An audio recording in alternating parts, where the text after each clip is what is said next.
Recording करून ठेवतो. Live चालू होऊन जाईल तिथं. तुम्ही ज्यावेळेस सांगा त्यावेळेस लाईव्ह कराल.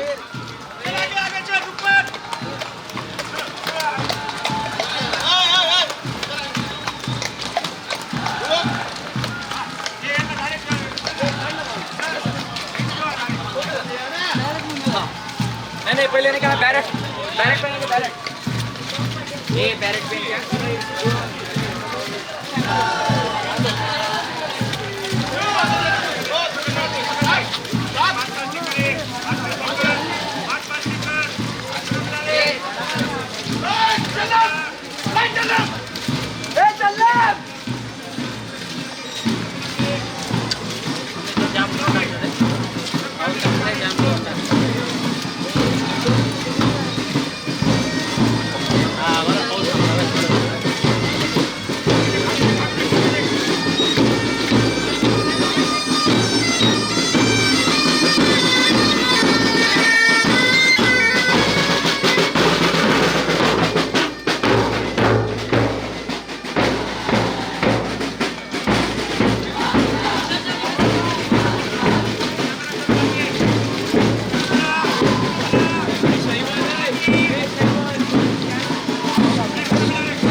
आपण काय मग आम्ही ऐकतो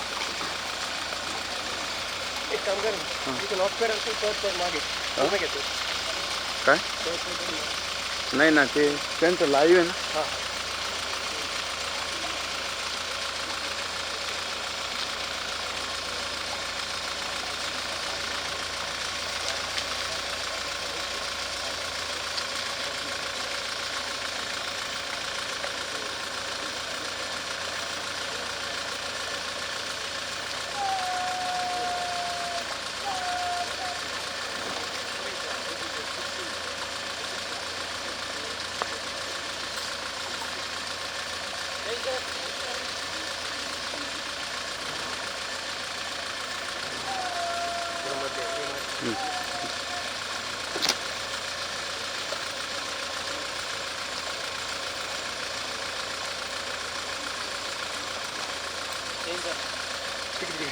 नाही बरोबर आहे. मी माझी प्रेम बरोबर आहे.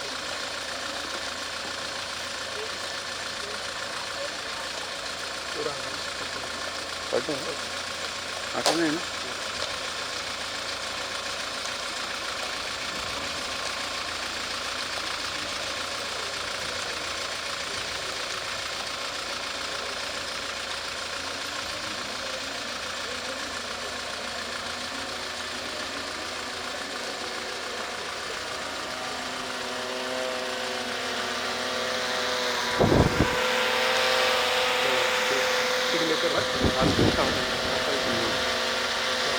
हम्म.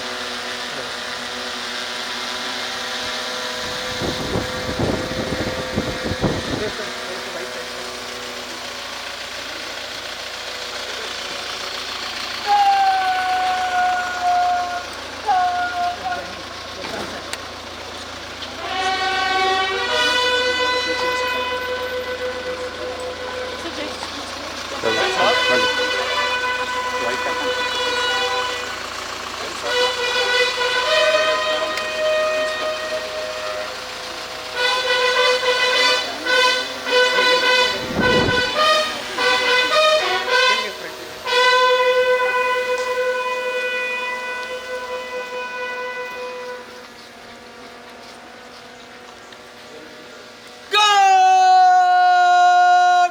Mukhya Athithi ko salami nagkap! General salute! Salamat! Chas!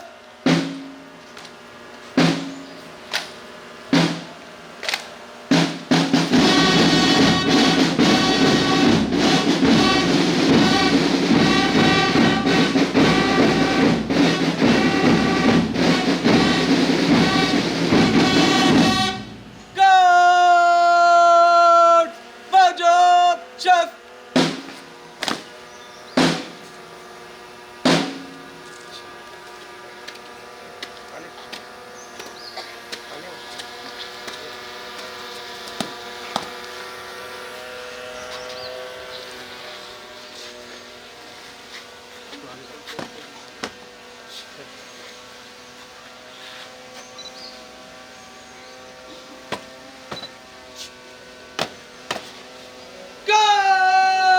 God!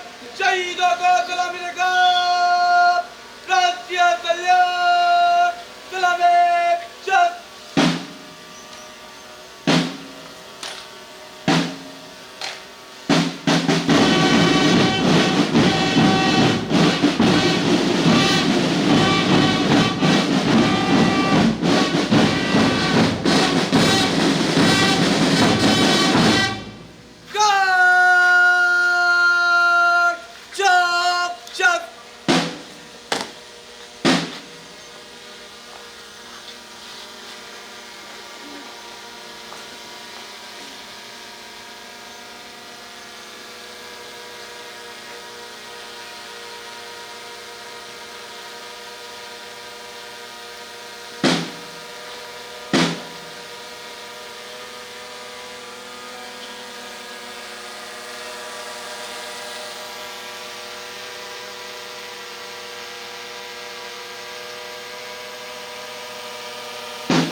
Discipline वाली गाड़ी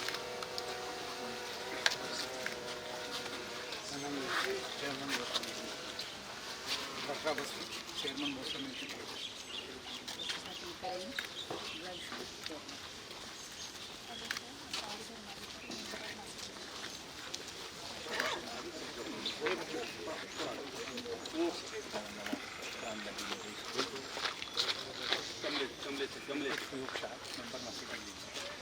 जय हिंद सर आई मेजर सपना शर्मा और मैं कमांडेंट हूँ इस्लामिक स्कूल गर्ल्स जैन साहब कुछ वहाँ क्या तो भी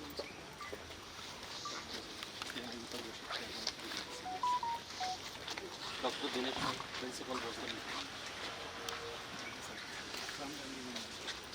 Jain sahab major Vikrant principal Bhosla middle school principal Bhosla middle school girls Vaishali Kulkarni Jain sahab Vijay Pandey director academics Bhosla middle school Jai Hind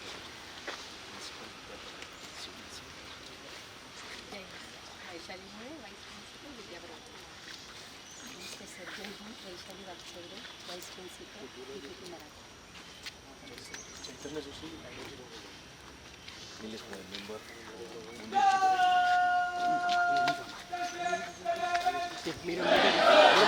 तुम्ही सर तुम्ही या मागे जय सर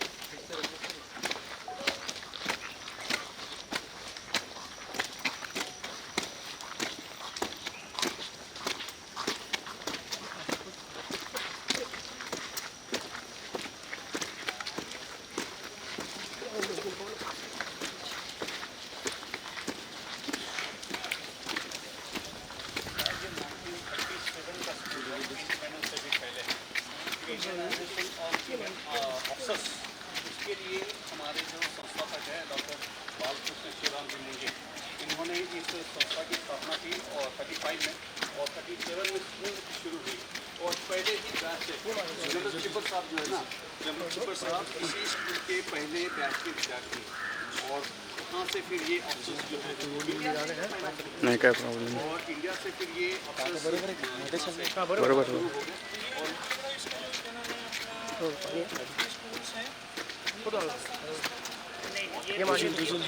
और इंडिपेंडेंस के लिए पहले किया ना सपना भी बात वाला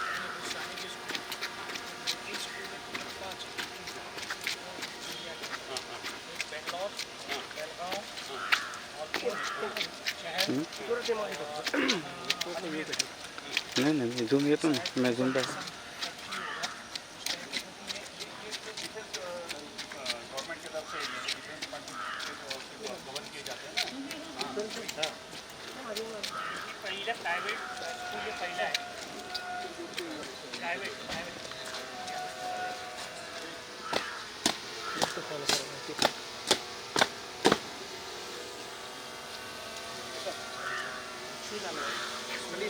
चलिए बिझनेस स्कूल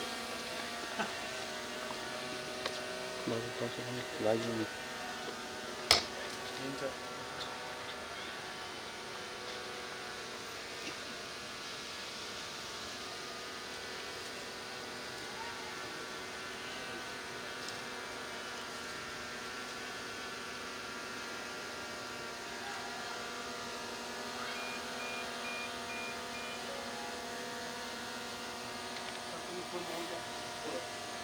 त्याच्यात नाही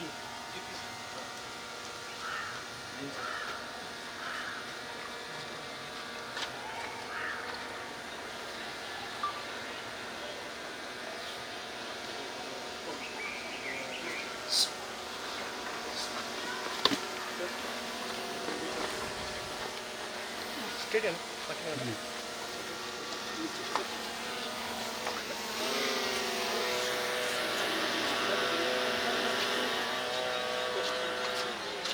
ऑल युनिट्स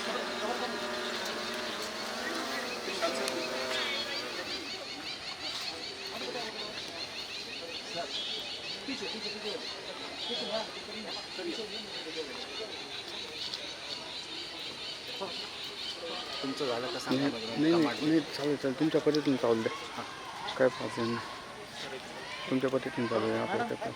म्हणजे झालं असेल. नाही नाही तुम्ही करा माझं चालू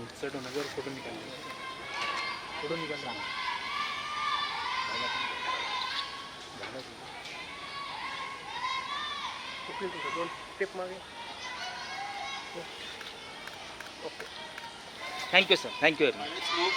Silence. Move. कुठे जाणार आहे बघा जाणार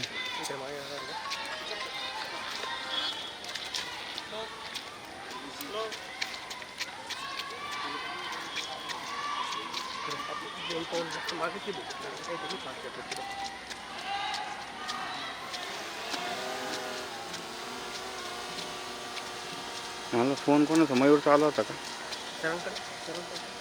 हां तुला आला होता का काय म्हणे कुठे काय असं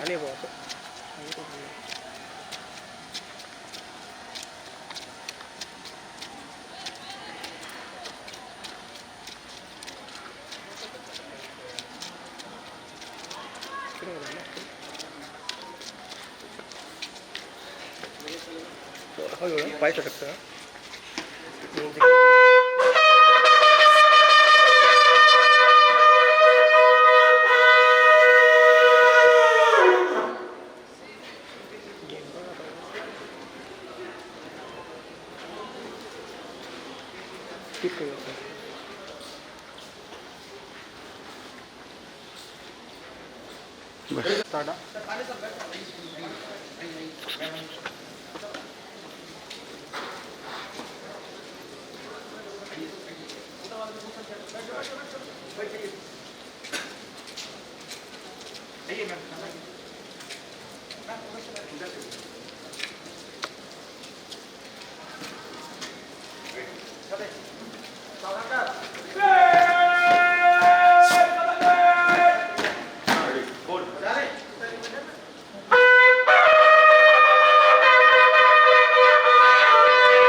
जय चिबट सीएचएमई सोसाइटी के 4.5 रामदंडी आपके लेक्चर के लिए हाजिर है.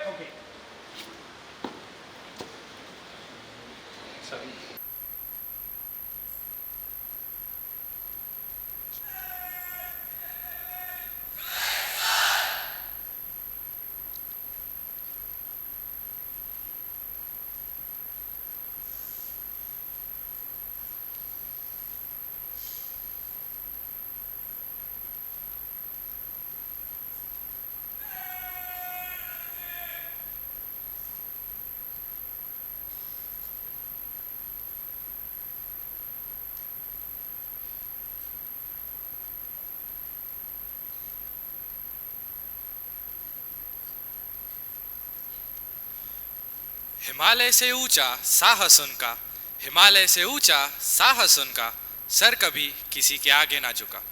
मातृभूमि के खातिर किया समर्पण, मातृभूमि के खातिर किया समर्पण, ऐसे वीरों को मेरा नमन, ऐसे वीरों को मेरा नमन.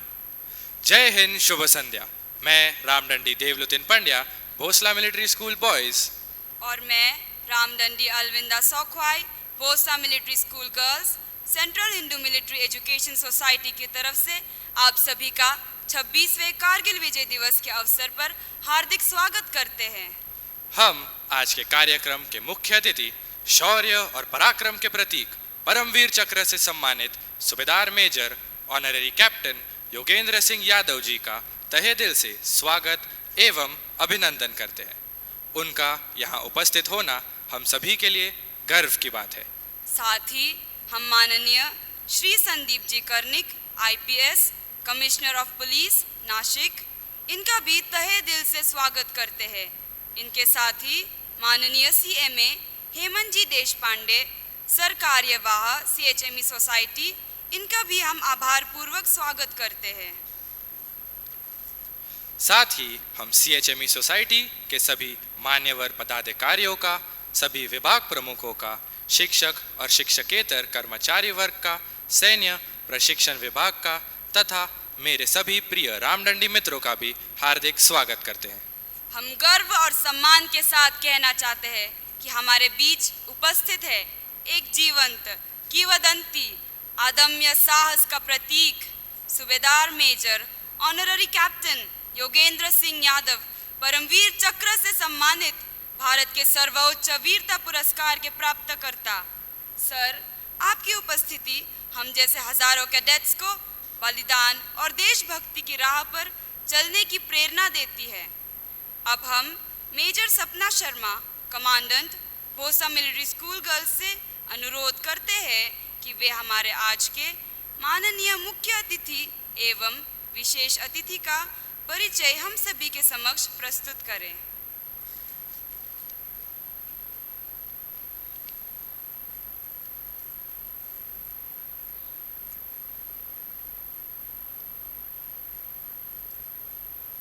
जय हिंद। आज हम सभी को कारगिल विजय दिवस के इस पावन अवसर पर गर्व के साथ ऐसे वीर पराक्रमी योद्धा का स्वागत करने का सौभाग्य प्राप्त हो रहा है, जिन्होंने अपने अदम्य साहस, शौर्य और मातृभूमि के प्रति अगाध प्रेम से परमवीर चक्र प्राप्त किया है। आज का दिन सिर्फ एक तारीख नहीं, बल्कि देशभक्ति, त्याग और वीरता की भावना को याद करने का दिन है। आज के हमारे मुख्य अतिथि हैं परमवीर चक्र विजेता ऑनररी कैप्टन योगेंद्र सिंह यादव। ये भारतीय सेना के एक सेवानिवृत्त अधिकारी हैं, जिन्हें कारगिल युद्ध के दौरान उनके अदम्य साहस और वीरता के लिए भारत के सर्वोच्च वीरता पुरस्कार परमवीर चक्र से सम्मानित किया गया। ये अब तक सबसे कम उम्र के परमवीर चक्र विजेता हैं, जिन्हें यह सम्मान केवल 19 वर्ष की आयु में मिला। इनका जन्म 10 मई 1980 को उत्तर प्रदेश के बुलंदशहर जिले के औरंगाबाद अहीर गांव में हुआ था। इनके पिता माननीय करण सिंह यादव भी भारतीय सेना में थे और 1965 और 1971 के भारत पाकिस्तान युद्धों में उन्होंने भाग लिया था। 1996 में 16 साल की उम्र में इन्होंने भारतीय सेना में शामिल होने का फैसला किया। 18 ग्रेनेडियर्स में शामिल होने के बाद ये घातक प्लेटून का हिस्सा बने। 1999 में कारगिल युद्ध के दौरान इन्हें और इनकी टुकड़ी को टाइगर हिल पर 3 बंकरों पर कब्जा करने का काम सौंपा गया था। इस खतरनाक मिशन के दौरान इन्होंने अदम्य साहस और वीरता का प्रदर्शन किया। टाइगर हिल पर चढ़ाई के दौरान इन्हें दुश्मन की गोलीबारी का सामना करना पड़ा, जिसमें इनके कई साथी भी शहीद हो गए। इन्हें खुद भी 18 से अधिक गोलियां लगी और ये गंभीर रूप से घायल हो गए। इसके बावजूद इन्होंने हार नहीं मानी और एक बंकर पर हमला करके उसे नष्ट कर फिर ये दूसरे बंकर पर गए और 4 पाकिस्तानी सैनिकों को मार गिराया। इनकी वीरता ने बाकी सैनिकों को प्रेरित किया और अंततः टाइगर हिल पर तिरंगा फहराया गया। इन्हें 26 जनवरी सन 2000 में गणतंत्र दिवस पर परमवीर चक्र से सम्मानित किया गया। 26 जनवरी 2021 को इन्हें ऑनररी कैप्टन से सम्मानित किया गया। सेवानिवृत्ति के बाद वे देश भर में युवाओं, छात्रों और सैनिकों को प्रेरणात्मक भाषण देते हैं। माननीय मुख्य अतिथि आज भी देश की सेवा में समर्पित हैं और उनके जीवन से हर भारतीय को प्रेरणा लेनी चाहिए। आज हमारे बीच विशिष्ट अतिथि भी मौजूद हैं। श्री संदीप कर्णिक, IPS, पुलिस आयुक्त, नासिक शहर। ये एक अनुभवी और समर्पित वरिष्ठ पुलिस अधिकारी हैं, जो कि भारतीय पुलिस सेवा के 2004 बैच महाराष्ट्र कैडर के हैं।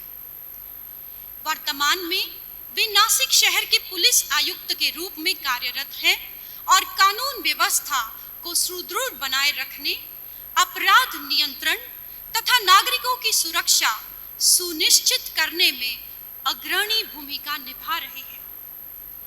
इन्होंने अपनी प्रारंभिक शिक्षा के बाद उच्च शिक्षा प्राप्त की और प्रशासनिक सेवाओं की तैयारी करते हुए भारतीय पुलिस सेवा में प्रवेश किया। इन्हें प्रशासनिक दक्षता, अनुशासन और रणनीतिक सोच के लिए विशेष रूप से जाना जाता है। अपने करियर के दौरान श्री कर्णिक ने महाराष्ट्र के कई जिलों में महत्वपूर्ण पदों पर कार्य किया है, जैसे अपर पुलिस महानिदेशक स्तर के पदों पर कार्य, स्पेशल ब्रांच, क्राइम ब्रांच, आर्थिक अपराध शाखा आदि में विशिष्ट अनुभव है। संवेदनशील क्षेत्रों में कानून व्यवस्था बनाए रखने में सफल नेतृत्व इन्होंने किया है। उन्होंने मुंबई, पुणे, कोल्हापुर और अन्य प्रमुख जिलों में सेवा देकर महत्वपूर्ण प्रशासनिक अनुभव प्राप्त किया है। वे आतंकवाद विरोधी दस्ते ATS और राज्य खुफिया विभाग SID जैसी विशिष्ट इकाइयों में भी कार्य कर चुके हैं।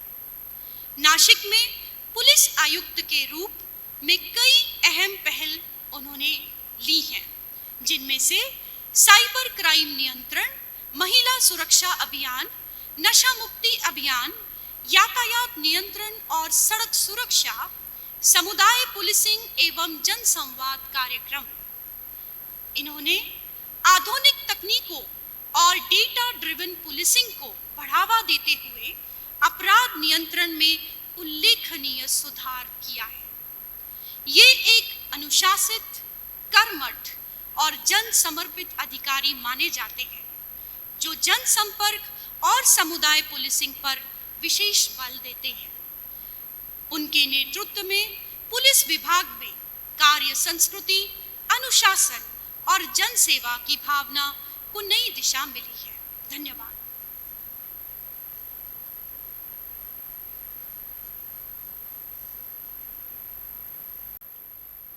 धन्यवाद मैम। अब हम निवेदन करते हैं कि माननीय CMA हेमंत जी देशपांडे सर कार्यवाह CHME सोसाइटी से कि वे हमारे मुख्य अतिथि एवं विशेष अतिथि का सम्मान करें।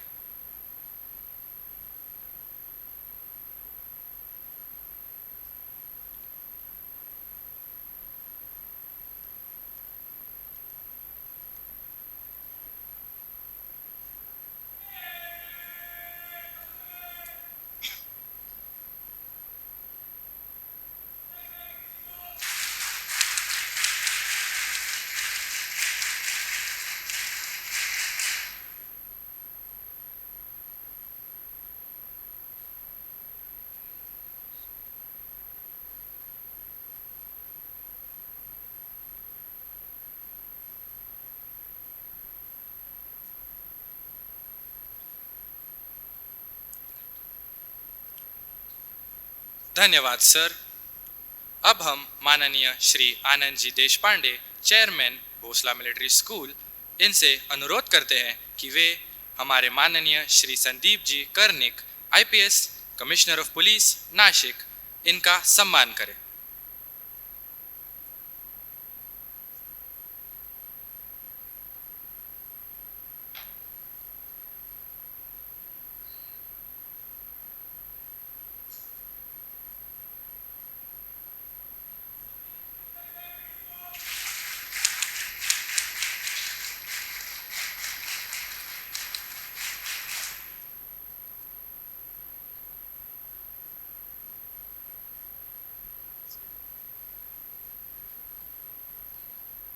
धन्यवाद सर।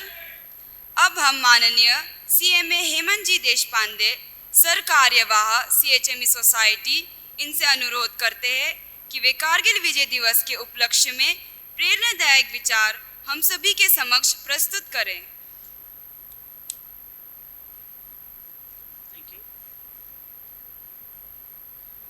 सबसे पहले मैं हृदय से स्वागत करता हूँ हमारे मुख्य अतिथि सूबेदार major honorary captain Yogendra Singh Yadav, Paramvir Chakra, जो कारगिल युद्ध के सच्चे शूरवीर, जिन्होंने 17 गोलियां खाने के बाद भी मातृभूमि की आन बान शान के लिए लड़ाई जारी रखी। वैसे परमवीर चक्र विजेते हमारे आज के मुख्य अतिथि, हम सम्मानित है कि हमारे बीच श्री संदीप जी कर्णिक IPS, माननीय पुलिस आयुक्त नासिक उपस्थित है, जो एक ऊर्जावान अधिकारी और इस शहर के हर युवा के लिए प्रेरणा का स्रोत है। मैं central Hindu military education society संस्था के माननीय पदाधिकारी, आदरणीय शिक्षकगण और मेरे प्रिय रामदंडी कैडेट्स का भी हार्दिक स्वागत करता हूं। आज हम केवल एक युद्ध को याद करने के लिए नहीं, बल्कि एक उस बलिदान, साहस और देशभक्ति की भावना को नमन करने के लिए हम यहाँ पे एकत्रित हुए हैं।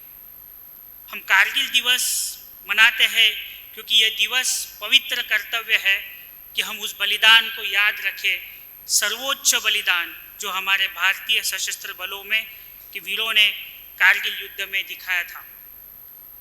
हर वर्ष हम प्रयास करते हैं कि आपके सामने ऐसे ऑफिसर्स को बुलाए कि वह आपके लिए एक जोश और एक राष्ट्रभक्ति प्रज्वलित कर सके। इस वर्ष हम वास्तव में सौभाग्यशाली है कि हमारे बीच उपस्थित है वह वीर जिनका नाम भारतीय पराक्रम के इतिहास में स्वर्णाक्षरों में अंकित है, कैप्टन योगेंद्र सिंह यादव, परमवीर चक्र के सम्मानित होने वाले सबसे युवा योद्धा। उनकी उपस्थिति हमें प्रेरणादायी है। उन्हें सुनना सिर्फ इतिहास का पाठ नहीं, बल्कि चरित्र, साहस और देशभक्ति का एक उदाहरण है। और उनके साथ हमारे बीच मौजूद है नासिक की शान कमिश्नर संदीप जी कर्णिक सर, जिनकी सेवा और नेतृत्व इस शहर के अगणित युवाओं को बड़े सपने देखने और राष्ट्र सेवा का संकल्प देने के लिए हमेशा प्रेरित करते हैं। मेरे सभी रामदंडियों साथियों, मैं कहना चाहूँगा कि याद रखिए ऐसे दिन जो छुट्टियाँ के लिए नहीं होते हैं, ये कर्तव्य की याद दिलाने के लिए होते हैं। और जो कहानियाँ आप अभी सुनने जाने वाले हैं वो आपके दिल में जिम्मेदारी की भावना जगाए, चाहे वर्दी में हो या ना हो, लेकिन आप इस महान राष्ट्र के सच्चे और समर्पित नागरिक बने। आइए हम अपने नायकों को सलाम करते हैं और वादा करें कि हम ऐसा जीवन जिएंगे कि जो बलिदान के योग्य रहे। जय हिंद, जय भारत, वंदे मातरम।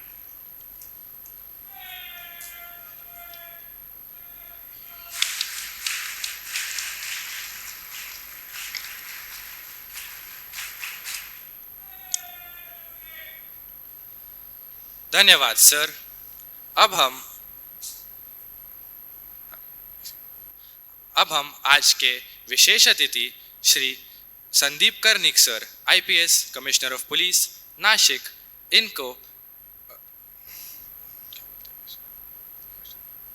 अनुरोध करते हैं कि वो अपने विचार हमारे सामने प्रस्तुत करें।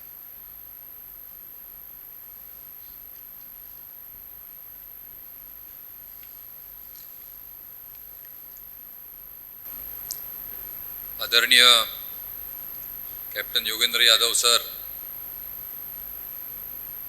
CH MES के सब पदाधिकारी, ऑफिस बेरर्स और मेरे सामने बैठे हुए सारे मेरे रामदंडी भाइयों बहनों, आज मेरे लिए ये बहुत सौभाग्य का दिन है।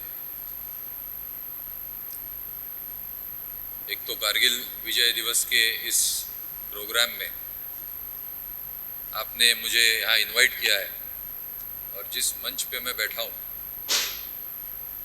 ये मंच मैं जिनके साथ शेयर कर रहा हूँ, मुझे आज तक मेरी पूरी लाइफ में या 20 साल मुझे पुलिस में हो गए, इतना इस प्रकार का मंच मैंने बहुत, गवर्नर हो, प्रेसिडेंट हो, प्राइम मिनिस्टर, सबके साथ मैं मंच पे कहीं ना कहीं कभी खड़ा हुआ हूँ, कभी बैठा हूँ, लेकिन sir Today is a very special day in my life, which I'll always remember, and it is a big, big privilege. Sir, आपको हम लोग कॉलेज में थे तो उस टाइम से वी हैव हर्ड, और ये सब बच्चे जो है आप लोग सब लकी है कि सर आज आपके यहाँ पे आपके जो एजुकेशनल इंस्टीट्यूशन है वहाँ पे आए हुए हैं. You can see him, you can hear him. उनके शब्दों से आपको प्रेरणा मिलेगी. और ये जो इंस्टीट्यूशन है, जो बहुत से जो नेशन बिल्डिंग के जो ब्लॉक्स होते हैं, क्योंकि जब तक हर नागरिक सक्षम नहीं बनता तब तक देश सक्षम नहीं बनता, तो ऐसे कितने ही नेशन के बिल्डिंग ब्लॉक्स इस इंस्टीट्यूशन ने, CHMES ने बनाए हुए हैं. मेरा सबकी तरफ से Nashik, Maharashtra, on behalf of the entire nation, I think I should express gratitude to CHMES कि आपके कार्य के लिए इतने सालों से आप निस्वार्थ कार्य में लगे हुए हैं, और आज आपने इन बच्चों को और मुझे ये अवसर दिया कि सर के साथ हम एक रूम में, मैं तो सर की साइड में बैठा हूँ, मैंने सर के साथ शेक हैंड भी किया हुआ है कुछ टाइम पहले. So sir, I am very lucky and a million salutes to you and what you have done, the dedication, उस टाइम पे ड्रोन्स वोन्स कुछ नहीं था. मैं सॉरी थोड़ा सा ज़्यादा बोल रहा हूँ. और इतना ब्रूटल वो वॉर हुआ था, आप लोग बच्चे हैं, कि वो टेरेन इतना ब्रूटल था कि दुश्मन की ज़रूरत ही नहीं वहाँ पे. सर बराबर है, मतलब वो टेरेन में चलते चलते कैजुअलिटी हो जाए, तो उस टेरेन में और कितने ही फीट पे जाके हम लोग को टीवी में देखते थे, एंड वी यूज्ड टू, मतलब it was unthinkable, absolutely unthinkable. तो sir really CHMES, thank you, and sir it's a privilege, and I am grateful to CHMES. मैं आपका ऋणी हूँ कि ये अवसर आपने मुझे दिया. Thank you very much. All the best children. आप में से भी ऐसे बहुत से हीरो बनेंगे, we are very sure, and CHMES and nation is going to be proud of you. All the best. जय हिंद.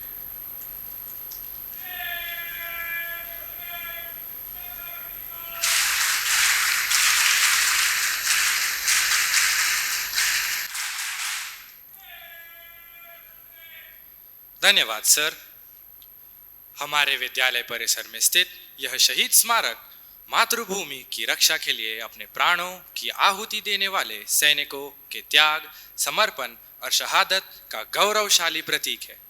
इस स्मारक के माध्यम से हमारे स्कूल के रामदंडी न केवल शहीदों के प्रति श्रद्धांजलि अर्पित करते हैं, बल्कि उनकी वीर गाथाओं से प्रेरित भी होते हैं. अब मैं हमारे आज के माननीय मुख्य अतिथि सूबेदार major honorary captain Yogendra Singh Yadav ji, Paramvir Chakra से सम्मानित वीर योद्धा से विनम्र अनुरोध करता हूं कि वे इस विशेष अवसर पर अपने विचार हम सभी के साथ साझा करें. जय हिंद. ये भारत माँ के बेटे और बेटियों की आवाज नहीं है, और BMS के स्टूडेंट से इस आवाज की तो अपेक्षा ही नहीं कर सकता. और भारत माँ ने बेटे और बेटियां तो पैदा ही नहीं किए, सिंघनी और शेर पैदा किए. और सिंघनी और शेर जब दहाड़ते हैं तो 100-100 किलोमीटर दूर खड़ा हुआ दुश्मन भी थर्राता है. आज कैंपस में पता चलना चाहिए कि नहीं? पता चलना चाहिए. जय हिंद. इधर से आवाज कम है, शेरनियां कम दहाड़ रही हैं. जय Hind. Okay, thank you so much. आपका जोश यूं ही निरंतर बना रहे और आप जीवन में ऐसे ही बुलंदियों तक पहुंचे और आपका जीवन सक्सेस हो. मैं प्रिंसिपल्स, तमाम शिक्षकगण, प्रशासनिक अधिकारी और नासिक पुलिस कमिश्नर साहब, मैं आप सबका हृदय की गहराइयों से आभार व्यक्त करता हूं और आज दिन बड़ा बहुत ही शुभ दिन है, 26 जुलाई। और 26 जुलाई आज कारगिल विजय दिवस के 26 साल पूर्ण हुए।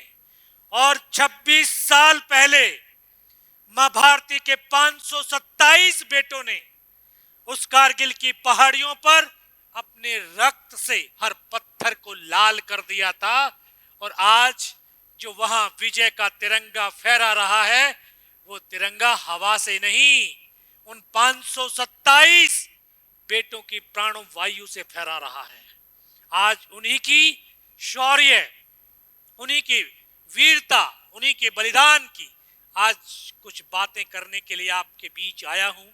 और ये हम सब बड़े सौभाग्य की बात है, सौभाग्यशाली हैं कि महाराष्ट्र की शिवाजी की धरती पर, ये ऐसी धरती जो स्वराज्य का, हिंदू राष्ट्र का एक ऐसा जो योद्धा जो महाराष्ट्र से लेकर के और आपके उत्तर तक दुश्मनों से डरता नहीं है, बल्कि एक नई मिसाल लेकर के एक नए राष्ट्र का निर्माण करने के लिए वो निकल पड़ा था। ऐसी शिवाजी की संतान और ऐसी शिवाजी की इस मिट्टी को मैं प्रणाम करता हूं और वंदन करता हूं कि हम बड़े सौभाग्यशाली हैं कि ऐसे योद्धाओं की जन्मभूमि में हमने अपने आप को पैदा किया, हम अपने आप में हम पैदा हुए, कितने सौभाग्यशाली हैं।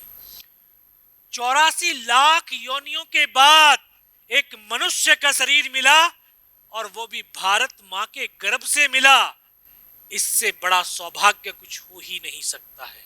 और बच्चों, अगर इस मां की रक्षा और सुरक्षा का दायित्व अगर मिल जाता है तो इस धरती पर मनुष्य का जीवन सत्यार्थ और चरित्रार्थ हो गया। इससे बड़ा और कुछ नहीं हो सकता है। आप इस मिलिट्री स्कूल के अंदर हैं, क्यों हैं? क्यों है बेटा? पूछा कभी आपसे, अपने आप से, मैं यहां पर हूं, क्यों हूं, किस लिए आए? आज आपको बहुत सारे फॉर्मूले आपके मैथ के टीचर्स और फिजिक्स की टीचर्स बताती जा रही होंगी।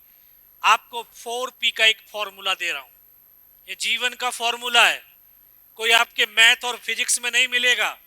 पहला P, पर्पज। क्यों है हम यहां, क्यों पढ़ रहे हैं, क्यों ट्रेनिंग कर रहे हैं? पर्पज। अगर पर्पज है तो पैशन है, पर्पज से ही पैशन आता है। और अगर पैशन आ गया, वो जुनून, वो पागलपन, वो दीवानगी आ गई, तो आपका कर्म का परफॉर्मेंस उच्च प्रकाष्ठा तक चला जाएगा। और जिसका परफॉर्मेंस इतना हाई लेवल पहुंच गया तो उसके जीवन में पॉजिटिविटी आ जाएगी, सकारात्मकता आ जाएगी। और जिसके ये 4 सूत्र जिसके जीवन में आ गए तो डिसिप्लिन तो उसके जीवन में अपने आप आ जाता है। और जिसके डिसिप्लिन आ गया उसके अंदर दृढ़ता आ गई, कमिटमेंट की भावना आ गई। जानते हैं कमिटमेंट की पावर कितनी होती है? जानते हैं?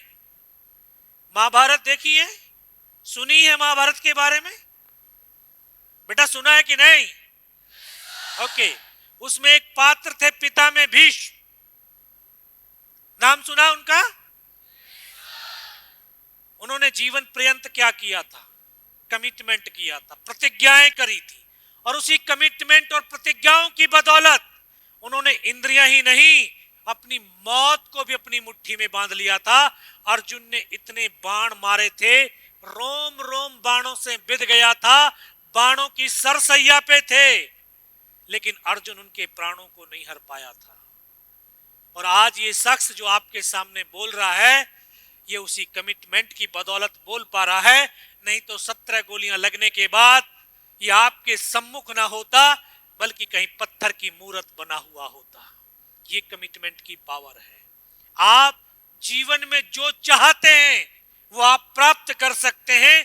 परमात्मा ने इतनी शक्ति आपके अंदर दे रखी है, बस उस कमिटमेंट तो आप करते हैं।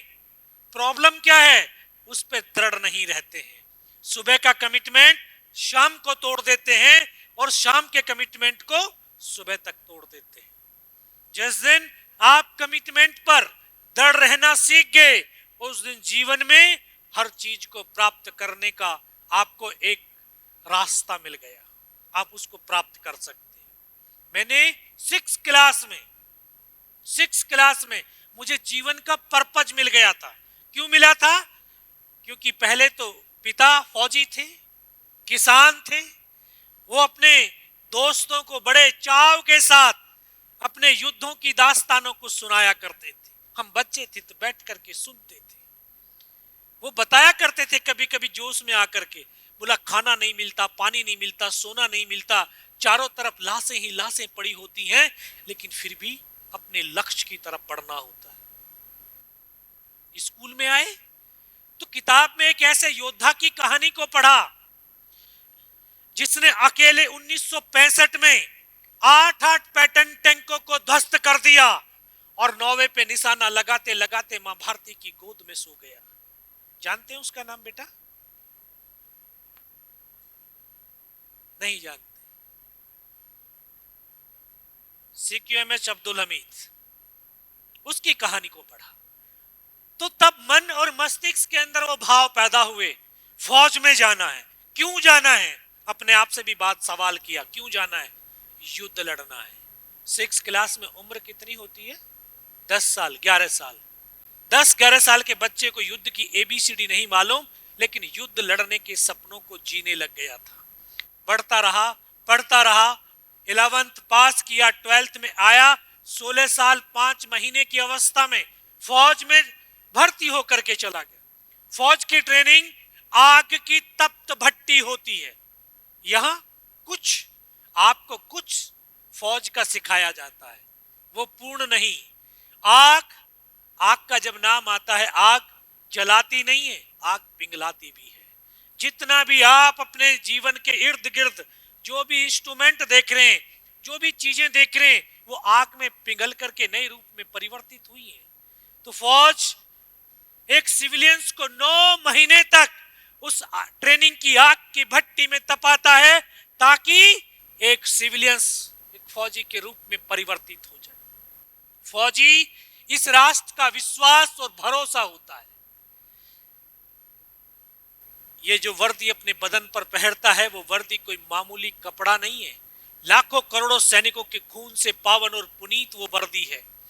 145 करोड़ हिंदुस्तानियों का विश्वास और भरोसा वो वर्दी है। तिरंगे की आन बान और शान वो वर्दी है, जिसको पहन करके वो सैनिक पल भर के अंदर अपने आप को हमारे लिए और इस राष्ट्र के लिए कुर्बान कर देता है। ऐसी वो वर्दी को पहन करके पहली पोस्टिंग कश्मीर में गया। आज एहसास होता, गया नहीं था, मुझे मेरे परमात्मा ने वहां पर भेजा था। क्योंकि हम अपने कैरियर के सपनों को सिर्फ आंखों से देखते हैं, हृदय से, सोल से, आत्मा से उनको जीते नहीं है। जिस दिन आप अपने सपनों को अपने हृदय से, आत्मा से, सोल से जीना शुरू किया, उस दिन आपका परमात्मा आपके सपनों में शामिल हो गया। और जब हमारा परमात्मा हमारे सपनों में आ गया तो कोई दुनिया की ऐसी ताकत नहीं है कि आपके सपनों को साकार होने से रोक सके। तो उस धरती पर तो परमात्मा ने इसलिए भेजा क्योंकि कुछ दिन के बाद एक बड़ा युद्ध होने वाला था, और बड़े युद्ध को लड़ने से पहले छोटे युद्धों का हिस्सा बनना बहुत जरूरी होता है। 1990 से आज तक कश्मीर की धरती पर हमारी फौज दहशतगर्दों के साथ, मिलिटेंटों के साथ एक युद्ध लड़ती चली आ रही है। उस युद्ध का हिस्सा बना और धीरे धीरे धीरे समय व्यतीत होने लगा। बच्चों, जानते हो जीवन की सबसे बेशुमार कीमती चीज क्या है? क्या है? मैं टीचर रहा हूं और 1 वे कम्युनिकेशन नहीं करता, 2 वे कम्युनिकेशन करता। टाइम जीवन का सबसे बेशुमार कीमती चीज है। जो अभी आप बैठ करके इन पलों को जी रहे हो ना, इस टाइम को जी रहे हो, कल पूरी दुनिया की दौलत भी किसी के कदमों में डालोगे तो इन पलों को खरीद नहीं पाओगे। और कोई भी इस दुनिया में इतना बड़ा धावक नहीं हुआ कि आज के इन पलों को कल दौड़ करके पकड़ सके। कोई नहीं दौड़ सकता। समय व्यतीत हुआ। वर्ष 1998 में आया जब भारत और पाकिस्तान दोनों ने परमाणु परीक्षण किया। तत्कालीन प्रधानमंत्री माननीय अटल बिहारी वाजपेयी, उनको यह आभास और एहसास हुआ कि दोनों ही मुल्क बारूद के ढेर पर आकर के खड़े हो गए। छोटी सी भी नफरत की चिंगारी पूरी मानवता का विनाश कर सकती है। उन्होंने शांति का पथ अपनाया और यह सच है, जहां शांति होती है वहीं उन्नति और प्रगति भी होती है। राष्ट्र की उन्नति और प्रगति के लिए राष्ट्र में शांति चाहिए और एक व्यक्ति की इंडिविजुअल उन्नति और प्रगति के लिए उसके मन और मस्तिष्क के अंदर शांति चाहिए। अगर मन और मस्तिष्क के अंदर विचारों का द्वंद्व युद्ध चलता रहा तो समय पर कभी डिसीजन नहीं ले पाएंगे और फिर जीवन में कभी नहीं आगे बढ़ पाएंगे। उसी शांति को कायम रखने के लिए भारत सरकार ने समझौता एक्सप्रेस लाहौर बस यात्रा शुरू करी, लेकिन पाकिस्तान का जनरल परवेज मुशर्रफ नहीं चाहता था कि दोनों मुल्कों की आवाम के बीच शांति हो, सौहार्दपूर्ण वातावरण बने, दोनों मुल्क तरक्की की राह पर अग्रसर हो। तो उसने कारगिल, बटालिक, दराज, तुर्तुक ऐसे सेक्टर, ऐसी जगह जहां सर्दियों में -60 डिग्री टेम्परेचर जाता है। कल्पना कीजिए -60। महाराष्ट्र का कोई ऐसा डिस्ट्रिक्ट नहीं है जहां पर 10 डिग्री से नीचे भी टेम्परेचर जाता हो। अगर 4-5 डिग्री पहुंच जाए तो सारे संस्थान बंद हो जाते हैं, हम अपने घरों में बिस्तरों में दुबक जाते हैं। लेकिन आपके गांव का, शहर का, प्रदेश का, देश का बेटा और बेटी आज भी उसी -60 डिग्री टेम्परेचर में खड़े होकर के दिन रात अपने कर्तव्य और दायित्वों का पालन कर रहे हैं, ताकि इस देश का युवा पढ़ लिख करके अपने कैरियर को बनाए और इस राष्ट्र को सशक्त और समृद्ध बना सके। उसी इलाके के अंदर जहां जीवन यापन करना बहुत मुश्किल है, उन पहाड़ 13,000 से 18,000 फीट ऊंची पहाड़ियां, जहां आज से 26 साल पहले जब मई और जून का महीना था, रात का टेम्परेचर -20 था। ऐसे दुर्गम इलाकों पर, ऐसे मौसम में जहां दुश्मन इतनी हाइट्स के ऊपर भारी तादाद में बैठ गया था आकर के, और उन्होंने कभी सपने में भी नहीं सोचा था हम यहां से वापस जाएंगे, लेकिन भूल गए ये हिंदुस्तान की मिट्टी है और इस मिट्टी में तो सिंगनिया और शेर पैदा होते हैं। इन्हीं हिंदुस्तान के शेरों ने, सैनिकों ने कंधे से कंधा और कदम से कदम मिला करके उन पहाड़ियों पर बने हुए दुश्मनों के बंकरों को उनका कब्रिस्तान बनाना शुरू कर दिया। हमें भी दराज सेक्टर भेजा गया। दराज सेक्टर, वहां तोलोलिंग पहाड़ी, शायद तोलोलिंग पहाड़ी के बारे में आप नहीं जानते होंगे, लेकिन कारगिल वॉर मेमोरियल की पिक्चर आपने जरूर देखी होगी। कारगिल वॉर मेमोरियल की पिक्चर के जस्ट पीछे की तरफ जो पहाड़ी नजर आती है वही तोलोलिंग पहाड़ है, जो नेशनल हाईवे श्रीनगर टू ले उससे बिल्कुल सटी हुई पहाड़ी है। उस पहाड़ी पर 22 दिन हमने युद्ध लड़ा और 22 दिन के दौरान 2 ऑफिसर, 2 जूनियर कमीशन ऑफिसर और 21 जवानों को खोया। तब जाकर के 12 जून 1999 को हिंदुस्तान की फौज ने पहली सफलता के रूप में वो तोलोलिंग टॉप पुनः प्राप्त की। अभी मैं कुछ दिन पहले अजमेर में महर्षि दयानंद यूनिवर्सिटी में था। वहां एक प्रोफेसर साहब ने सवाल किया, बोले सर सिविलियन और फौजी में क्या फर्क है? सर अगर ऐसे देखा जाए तो कोई फर्क नहीं, 2 हाथ 2 पैर 2 आंख आपके भी हमारे भी, लेकिन एक सोच का फर्क है। क्या सोच? एक सिविलियन को छोटी सी भी सफलता मिल जाती है, फिर वो 10 दिन तक काम नहीं करता है। क्या करता है? जश्न मनाता, पार्टियां करता है। और हमारी फौज हर रोज एक बड़ी से बड़ी सफलता और उपलब्धि प्राप्त करती है, क्षण भर के लिए सिर्फ उसका जश्न मनाते हैं और उस उपलब्धि को, सफलता को बूट की ठोकर मार करके 4 कदम दूर फेंक देते हैं। उसको कभी यहां पर नहीं बैठाते, उसको बूट की ठोकरों पे रखते हैं। बच्चों, जीवन में कभी आपको सफलताएं मिले तो उसको बूट की ठोकरों पे रखना, यहां पर मत रखना। जिस दिन यहां पर रख दिया उस दिन आपके जीवन का गिरावट गिरना शुरू हो जाएगा। वो अहंकार पैदा कर देगा, वो अहंकार। तो हमें तो वो सफलता मिली। अगले दिन दूसरा टास्क टाइगर हिल। टाइगर हिल दराज सेक्टर की सबसे ऊंची पहाड़ी, 17,000 फीट ऊंची पहाड़ी। उसको फतेह करने के लिए एक विशेष टीम का पुनर्गठन किया, जिसको सिविल भाषा में कमांडो टीम और फौजी भाषा में और पलटन की भाषा में घातक प्लेटून कहते हैं। उसमें बहुत सारे जवान शहीद हो गए। जवानों की आपूर्ति के लिए नए जवानों का चयन शुरू हुआ। तो बच्चों, मैं आपको बताना चाहता हूं, व्यक्ति की पहचान किसी ओहदे या रैंक से नहीं होती है। व्यक्ति की पहचान उसके कर्म, उसके कार्य से होती है। जो बड़ी विस्मित भरी निगाहों से देख रहे बड़ा शक्तिशाली व्यक्ति हमारे सामने आकर के खड़ा हो गया, मैं कोई शक्तिशाली व्यक्ति नहीं हूं। आप लोगों की तरह एक मां के गर्भ से पैदा हुआ एक किसान और जवान का बेटा हूं। उस समय तक कोई पहचान नहीं थी, लेकिन 22 दिन की जो लड़ाई हमने लड़ी तोलोलिंग पहाड़ी के ऊपर, 15 जवानों की हमारी टीम, जिसका काम था फॉरवर्ड में लड़ रहे जवानों को राशन और अम्निशन पहुंचाना। 15 में से हम 3 जवान ऐसे थे जो 22 दिन तक बिना खाए, बिना सोए, बिना रुके, बिना थके लगातार चले। सुबह 5:30 बजे नेशनल हाईवे से 25 से 30 किलो वजन उठाते, रात को 2:30 बजे ऊपर पहुंचते, फिर 2 घंटे में नीचे भी आते। पूड़ियां देखिए, पूड़ियां खाई भी होंगी ना, खाई भी होंगी पूड़ियां। जो गर्म पूड़ियों को अगर जूट के बोरे में भर दिया जाए तो उसकी जो ऊपर की पापड़ी होती है वो जूट के बोरे में चिपक जाती है। पूरा राशन अपने साथियों को दे करके आ जाते थे, और जब नीचे आते तो उस पापड़ियों को जूट से ऐसे खुरच करके और गर्म पानी में डाल करके पी करके 22 दिन जिंदा रहे। 22 दिन उसी काम से हमारी पहचान बनी कि तीनों जवान फिजिकली और मेंटली बहुत ही स्ट्रांग हैं, इनको घातक प्लेटून के अंदर शामिल किया जाए। इस तरह से मुझे उस टीम का हिस्सा बनने का सौभाग्य मिला, और तभी एक नए ऑफिसर कमीशन होकर के आए थे लेफ्टिनेंट बलवान, उनको उस टीम की कमान दी गई। पहाड़ी की हाइट ज्यादा थी, दुश्मन दूर तक देख सकता था तो दूर तक मार भी सकता था। और बहुत सारे लोगों की एक सोच बन जाती है, अरे फौजी हैं तो मरने के लिए तो हैं, लेकिन उनकी सोच को ठीक करने के लिए कह रहा हूं, फौजी मरने के लिए नहीं होता, फौजी तो मारने के लिए होता है। और हम मरने के लिए नहीं थे, वहां मारने के लिए जा रहे थे। इसलिए रात का सहारा लिया, रात भर उस पहाड़ी पर चलते थे, दिन भर पत्थरों में बिना किसी मूवमेंट के चुपचाप पड़े रहते थे। जितनी देर अभी आपसे वार्तालाप करते हो गया, इतनी देर अगर बैरिक से बाहर खड़े हो जाएं तो चेहरे की स्किन फट करके खून टपकना शुरू हो जाता था।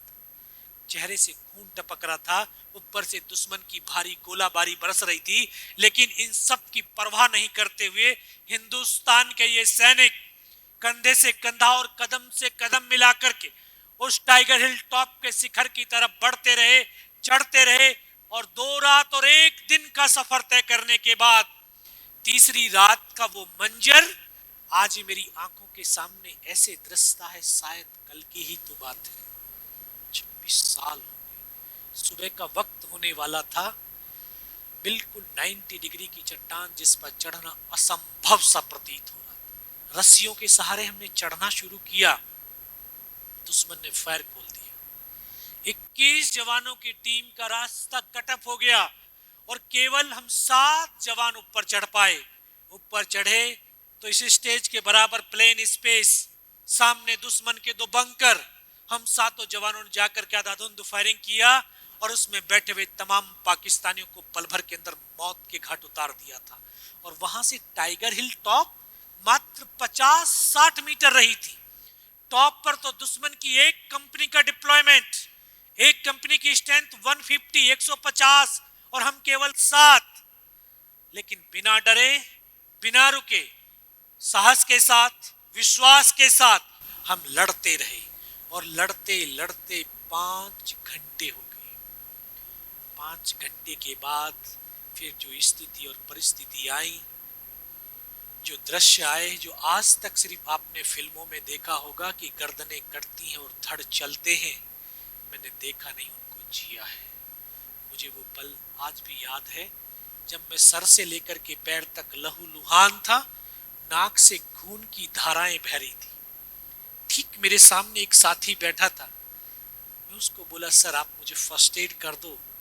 और जैसे वो फर्स्ट एड करने लगते हैं, उनको यहाँ गोली लगती है, इधर से पूरा सर निकल करके बाहर चला जाता। मैं उनका हाथ पकड़ा, सर क्या हुआ, लेकिन एक शब्द तक नहीं बोल पाए। ऐसे मेरी बगल में बैठा था, मेरा ट्रेनिंग का साथी था, रूममेट था। मैं उसको बोला, अनंतराम सर को तो गोली लगी। क्या? ये उसके जीवन का आखिरी शब्द था। उसको सीने में गोलियां लगती हैं, फेफड़ों से खून की फुहारें छूटती, मेरी गोद में आकर कैसे लेट जाता है। एक ही पल के अंदर दोनों साथी शहीद हो गए। एक साथी पीछे से दौड़ करके हमारी हेल्प के लिए जैसे ही हमारे पास पहुंचा, वैसे ही पाकिस्तान की एक आर्टिलरी का बम आकर के वहां गिरता है। उसके यहाँ से गर्दन कट करके दूर जा करके गिरती है। चारों तरफ खून की बौछारें ही बौछारें थी। मैं पड़ा हुआ देख रहा था।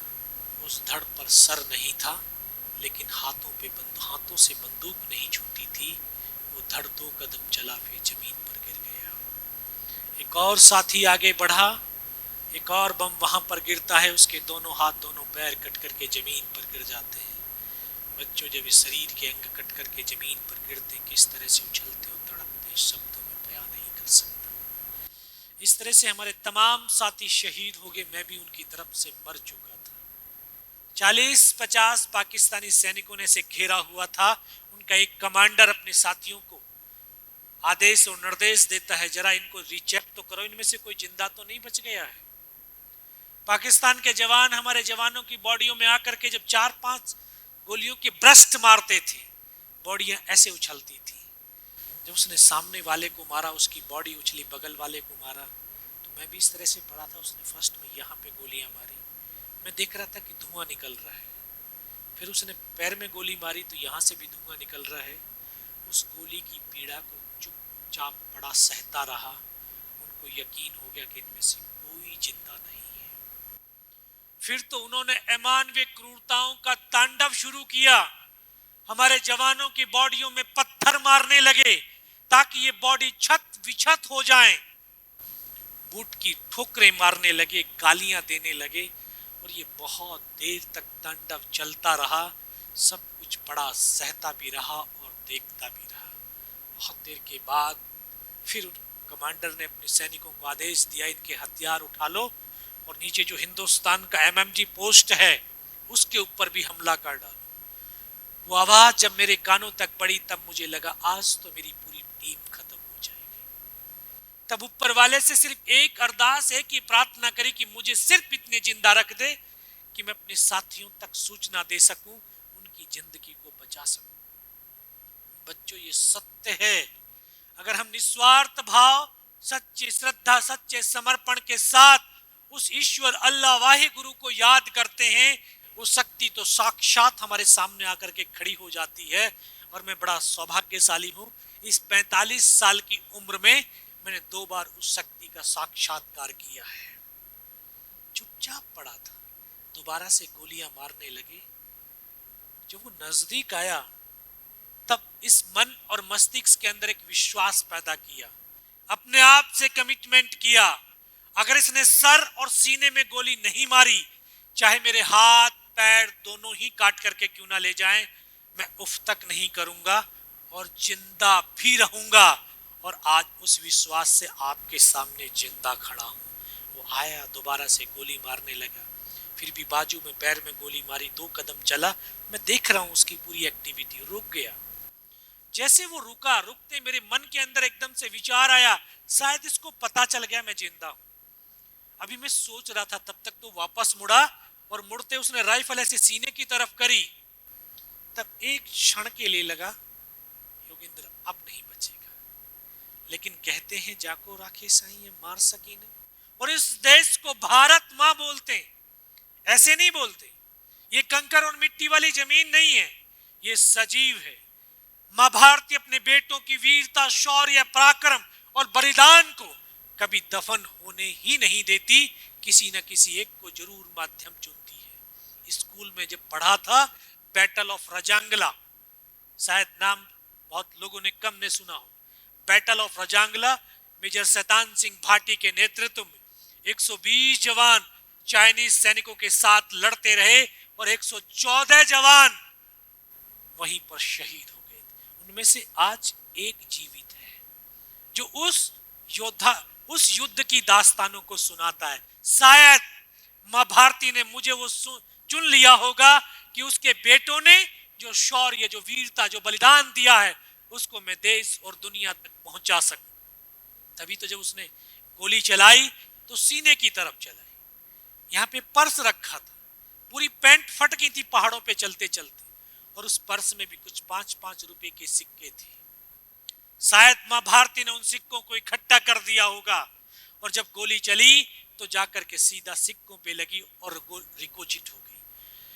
गोली के धक्के से, फोर्स से, पावर से लगा मैं मर गया हूं। पाकिस्तान का दूसरा जवान आया होगा, उसने आकर के जैसे मेरा हथियार उठा करके जा रहा होगा, उसका पैर मेरे पैर से टकराया, तब एकदम से चेतना ही लगा मैं तो जिंदा हूं। तब एक अंतर्मन से आवाज है कि योगेंद्र अभी तक नहीं मरा तो अब मरेगा भी नहीं। मेरे पास एक हैंड ग्रेनेड था, मैंने हैंड ग्रेनेड से हमला किया। जो हमारे वेपन उठा करके पाकिस्तान का जवान जा रहा था, उसका सर फटा उस ग्रेनेड से और वो हमारे ऊपर आकर के गिरा। उस धमाके से पाकिस्तान के जवानों में खलबली मची, इनमें से कोई जिंदा है? कुछ बोले जिंदा नहीं, नीचे से रिइंफोर्समेंट आ गई है। बस वही एक मौका था। उन्होंने चारों तरफ गोलियों की बौछारें शुरू करी। मैंने दोनों हाथों से उसकी राइफल को उठाने की कोशिश करी, लेकिन यह हाथ नहीं हिला। इस हाथ की पूरी हड्डी निकल के बाहर थी, सिर्फ कंधा कंधा हिला। एक हाथ से राइफल उठाई, ऐसे पलटा खाया और ऐसे फायरिंग किया। 3-4 पाकिस्तानियों को पल भर के अंदर मौत के घाट उतार दिया। फिर इसी हाथ से क्रॉल करता, फायर करता हुआ 4-5 जगह से फायरिंग किया। तब उनको यकीन हो गया उनके कि यहाँ पे अकेला नहीं है, फौज की दूसरी टुकड़ी ऊपर चढ़ाई है। भाग खड़े हुए। मैं उनके पीछे चल तो सकता था नहीं, बेबस और लाचार था, चल नहीं सकता था, लेकिन हताश और निराश नहीं हुआ था। फिर भी खिसकता, रेंगता, फायर करता 4-5 मीटर तक उनके पीछे गया, और 4-5 मीटर जाने के बाद देखता हूं सामने तो उनका लंगर चल रहा है, उनके लिविंग टेंट लगे हुए हैं, वेपन की डिप्लॉयमेंट है, और वो सब कुछ छोड़ करके भागते हुए चले जा रहे हैं। बहुत देर वहां पे पड़ा रहा, सब कुछ देखता रहा। फिर पागलपन छाया, योगेंद्र नीचे जाना है, अपने साथियों को बचाना है। हिम्मत टूटने लगी थी। हाथ की हड्डियां जो टूट करके बाहर निकल गई थी, आपस में जब टकराने लगी तो असहनीय पीड़ा होने लगी। इस हाथ को ऐसे बांधने की चेष्टा करने लगा, बंध नहीं पा रहा था। फिर इसको उठाया, पीछे कमर पे फेंका, बेल्ट में फंसाया, और फिर धीरे धीरे घिसटता अपने उन साथियों तक ही पहुंच पाया जहां पर वो शहीद हो रखे थे। फिर मन में ख्याल आया, देख इनमें से कोई तेरी तरह जिंदा होगा। आकर के एक एक को देखने लगा तो किसी का सर नहीं था, किसी का सर बाहर निकला हुआ था। एक एक को गोद में रख करके रोता रहा, बहुत देर रोया। इस 19 साल के लड़के को यह भी पता नहीं था इस पहाड़ी से हिंदुस्तान किधर है, पाकिस्तान किधर है, जाना है तो कहां जाना है। जिधर भी नजर उठाता उधर बर्फ और पहाड़ के सिवा कुछ नजर नहीं आता। मैं बहुत देर रोया। रोए कभी बेटा? रोए कभी? रोने के बाद क्या फील होता है?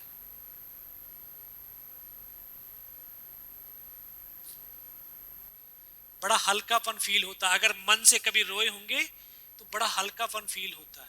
रोना कोई कायरता नहीं है, ये भी एक थेरेपी है। जैसे डांसिंग और लाफिंग जो थेरेपी है, वैसे रोना भी एक थेरेपी है जो हमें अपने आप से कनेक्ट करती है। और हम क्या हैं? हम ये बॉडी या शरीर नहीं है,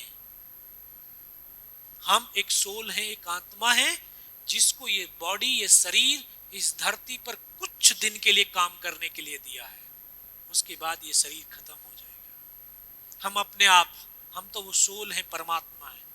जब हम उससे जुड़ते हैं तो ये जीवन कितना सुंदर दिखता है और कितना हल्कापन फील होता है। मैं रोता हुआ अपने आप से कनेक्ट हुआ तो अपने परमात्मा से कनेक्ट हुआ, और जैसे ही परमात्मा से कनेक्ट हुआ वैसे ही उस सुदर्शन चक्रधारी से शायद कनेक्ट हो गया होगा। तुरंत आवाज है, योगेंद्र बेटे इस नाले से नीचे की तरफ चला जा। 500 मीटर उस पहाड़ी पर रोल करता लुढ़कता नीचे आया। फिर अपने साथियों को तमाम इंफॉर्मेशन से अवगत कराया, कमांडिंग ऑफिसर तक पहुंचाया गया। शाम हो गई थी, इतना लहू निकल गया था, दिखाई देना बिल्कुल बंद हो गया था। फिर उनको पूरी सूचना ऊपर का तमाम घटनाक्रम बताया और उसी के आधार के ऊपर दोबारा से हमारी फौज ने उस पहाड़ी पर हमला किया और बिना किसी कैजुअल्टी के टाइगर हिल टॉप के ऊपर विजय पताका फहरा दिया।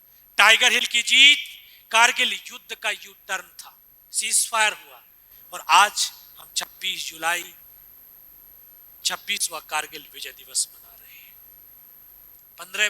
16 महीने हॉस्पिटल में रहा, उसके बाद फिर वापस भारतीय सेना में गया, 25 साल भारतीय सेना में सेवा किया और अभी 31 दिसंबर 2021 को सेवानिवृत्त हुआ हूं। अपने कर्तव्य और दायित्वों से निवृत्त नहीं हुआ हूं।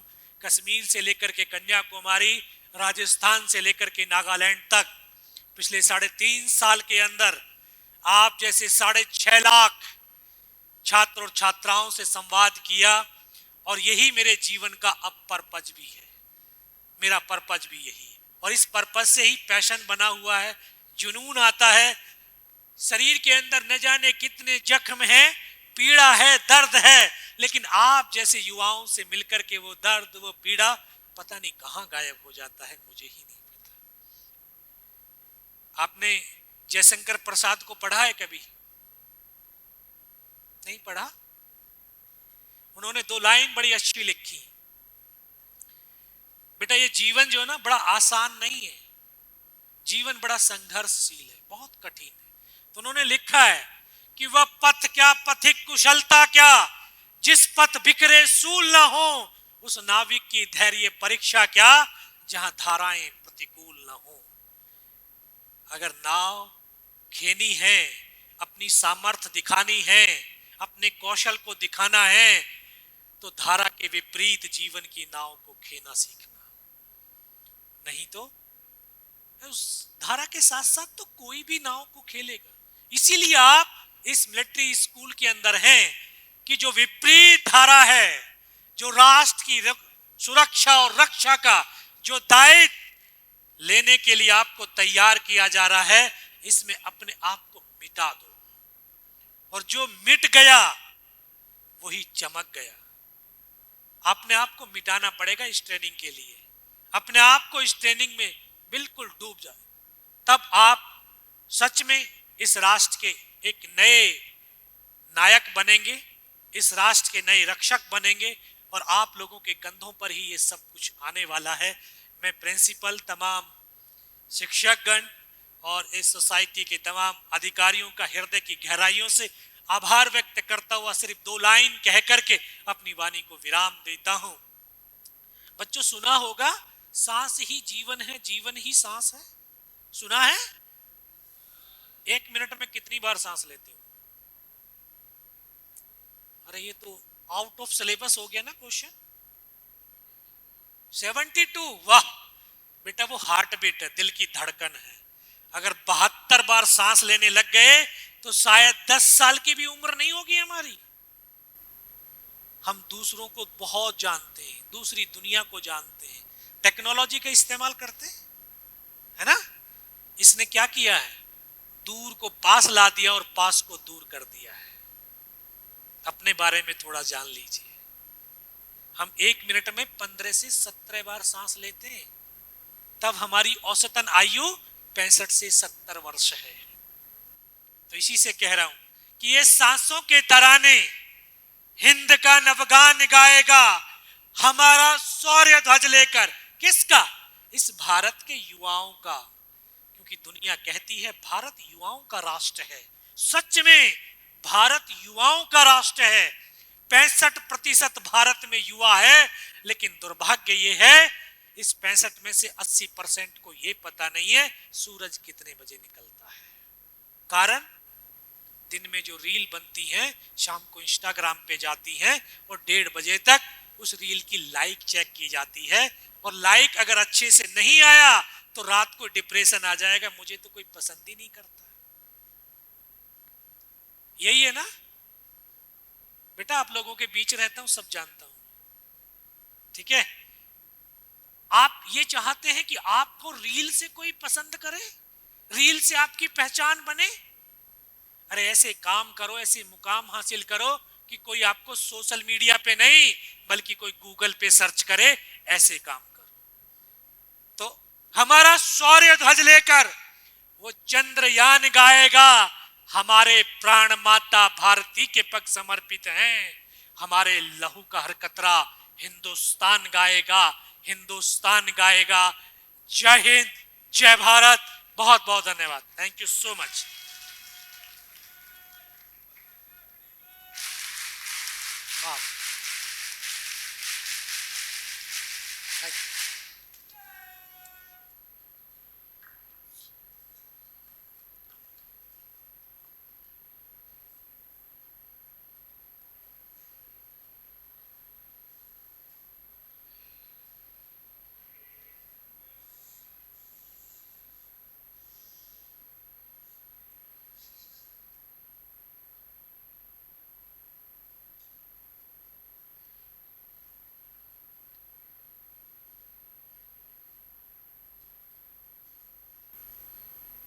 धन्यवाद सर। अब हम सभी मान्यवर पदाधिकारियों से सादर अनुरोध करते हैं कि वे कृपया मंच पर पधारें और कार्यक्रम के अगले चरण को गरिमा प्रदान करें। धन्यवाद। अब हम मेजर विक्रांत जी कावड़े, प्रिंसिपल भोसा मिलिट्री स्कूल, इनसे अनुरोध करते हैं कि वे आभार प्रदर्शन करें।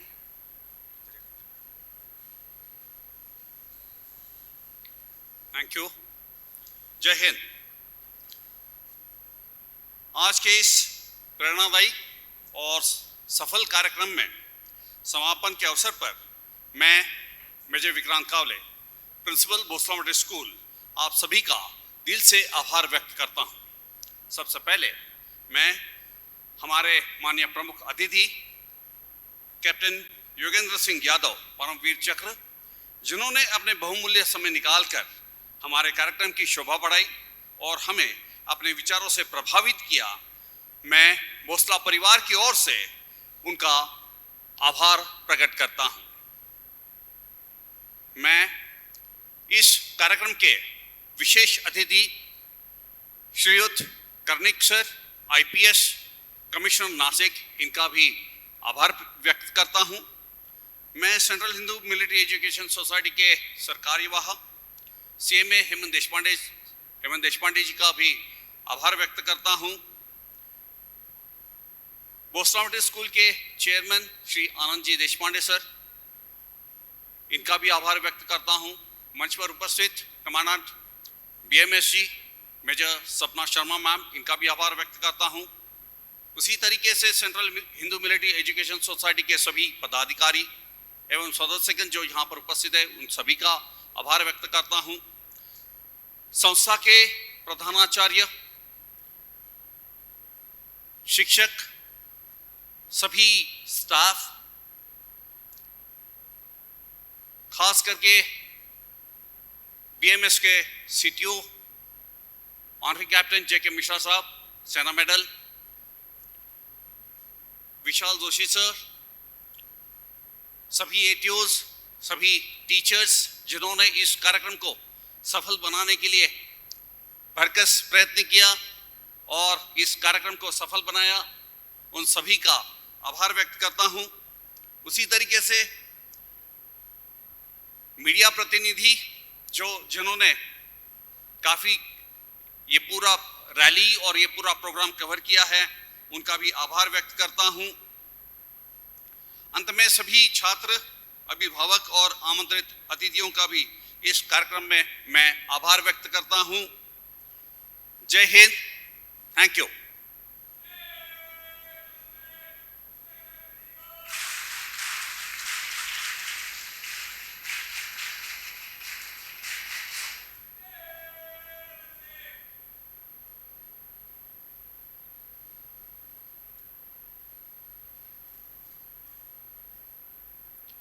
धन्यवाद सर। अब हम सभी से अनुरोध करते हैं कि कृपया राष्ट्रगान के लिए खड़े हो जाए। यह हमारे एकता, गौरव और आजादी का प्रतीक है। जनगण मन अधिनायक जय हे भारत भाग्य विधाता, पंजाब सिंध गुजरात मराठा द्राविड़ उत्कल बंग, विंध्य हिमाचल यमुना गंगा उच्चल जलधि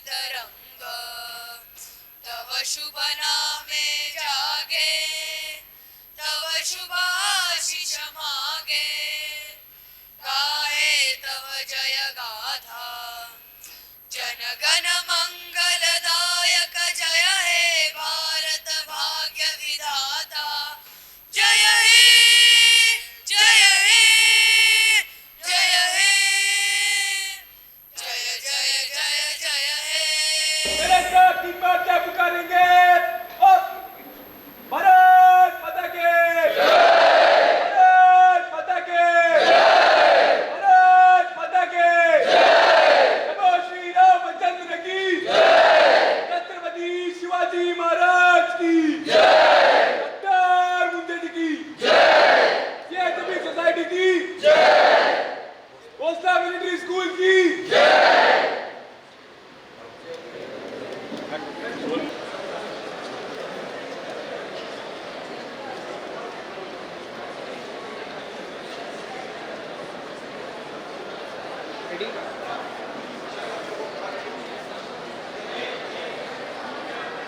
Sir.